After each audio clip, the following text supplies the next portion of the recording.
Good morning. This is Father Stephen Kelly from St. John's Church in Detroit. We're continuing our series of daily morning meditations where we generally look at one or another of the lessons that are assigned for morning or evening prayer, what is known as the daily office lectionary. Today for Monday, let's take a look at the lesson that's assigned for morning prayer, for evening prayer from the book of the prophet Micah. We're done with the story of Esther. The book of Micah. Micah is a contemporary prophet of Isaiah, although he comes not from royal stock. He's kind of a common guy. And he speaks about the fall of Judea. The first couple of chapters, he talks about the fall of Jerusalem, how God is punishing them for their unfaithfulness and for their improper worship of God. But like Isaiah, in those last couple of chapters, last 11 chapters or so, where they talk about the comfort that in fact God will restore Jerusalem, he will restore Israel, that he's still their people.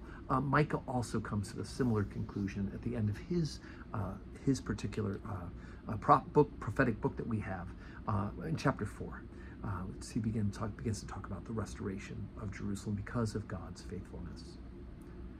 But in the last days it shall come to pass that the mountain of the house of the Lord shall be established in the top of the mountains, and shall be exalted above the hills, and people shall flow unto it. And many nations shall come and say, Come, let us go up to the mountain of the Lord, and to the house of God of Jacob, and he will teach of his ways, and he will walk in his paths, for the law shall go forth of Zion, and the word of the Lord from Jerusalem. And he shall judge among the people, and rebuke strong nations afar off, and they shall beat their swords into plowshares, and their spears into pruning hooks. Nation shall not lift up sword against nation, neither shall they learn war anymore. They shall sit every man under his vine and under his fig tree, and none shall make them afraid, for the mouth of the Lord of hosts hath spoken it. For all people will walk every one in the name of his God, and we will walk in the name of the Lord our God forever and ever. In that day, saith the Lord, I will assemble her that halteth, and I will gather her that is driven out, and her that I have afflicted. And I will make her that halted a remnant, and her that was cast far off a strong nation, and the Lord shall reign over them in Mount Zion from henceforth, even forever.